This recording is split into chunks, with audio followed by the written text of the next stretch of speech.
Gadis kecil itu jelas tahu bahwa penculik sudah masuk rumah. Tapi dia tidak hanya tidak memberitahu ayahnya. Bahkan wajahnya tidak menunjukkan sedikit pun rasa takut. Akibatnya, dalam detik berikutnya, dia ditangkap. Penculik memberikan satu suntikan obat penenang. Lalu dimasukkan ke dalam koper dan dibawa pergi. Tanpa mereka sadari, yang mereka bawa bukanlah seorang anak domba. Setelah penculik membawa gadis kecil itu ke sebuah kastil tua yang terbengkalai, Xiao Mei segera ingin mencari tahu siapa gadis itu. Namun ketika dia melihat ekspresi Abi yang menyedihkan, dia mulai merasa tidak tega. Didorong oleh rasa empati, Xiao Mei tidak hanya membantu Abi melepas penutup matanya, tapi juga melepaskan rantai yang mengikat kedua tangannya. Dia bahkan berjanji tidak akan membiarkan siapapun melukai dirinya. Namun saat Xiao Mei bersiap untuk pergi, Abi mengatakan sesuatu yang membuatnya semakin menakutkan saat dipikirkan. Saya sangat menyesal dengan apa yang akan kamu alami. Xiao Mei baru saja keluar dari ruangan. Majikan tidak hanya menyita semua ponsel, tapi juga memperingatkan mereka agar tidak melangkah keluar dari pintu. Orang-orang yang sering melakukan penculikan sudah tahu.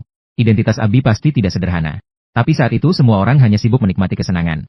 Mereka sama sekali tidak tahu bahwa mereka telah menjadi mangsa orang lain. Hanya Xiao Mei yang menyadari bahwa ada sesuatu yang tidak beres.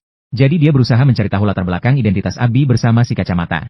Karena instingnya memberitahunya bahwa ayah Abi bukanlah orang baik. Tak disangka, si kacamata mengatakan bahwa mereka hanya perlu bekerja. Namun dia sendiri pergi sendirian ke ruang tempat Abi ditahan. Ketika dia masuk, dia baru menyadari bahwa penutup mata pihak lain hilang.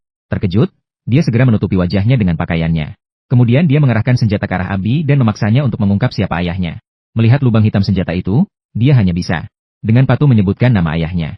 Apa yang kamu katakan? Setelah meninggalkan kamar Abi, si kacamata dengan terburu-buru mengemas barang-barangnya untuk melarikan diri. Bahkan uang tebusannya pun dibagi rata oleh beberapa orang yang tersisa.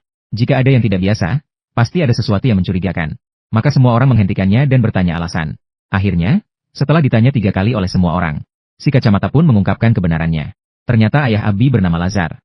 Dia tidak hanya seorang miliarder, melainkan juga seorang bos dunia bawah tanah yang sangat berpengaruh. Siapapun yang mengganggunya tidak pernah dibiarkan hidup. Namun sekarang mereka malah menculik putri satu sama lain. Tapi nasi sudah menjadi bubur jika tidak mendapatkan uang tebusan. Bukankah itu berarti kehilangan keduanya, orang dan harta? Akhirnya, si kacamata setuju setelah didesak oleh semua orang. Setuju untuk melarikan diri setelah mendapatkan uang tebusan. Namun sekarang mereka harus sangat berhati-hati. Maka, Lau Hei, si penembak jitu, berada di posisi tinggi. Sedangkan yang lainnya melakukan penggeledahan menyeluruh di kastil. Mencegah seseorang masuk untuk menyelamatkan Sandra. Tak lama kemudian, si kumis melihat lukisan aneh di lorong.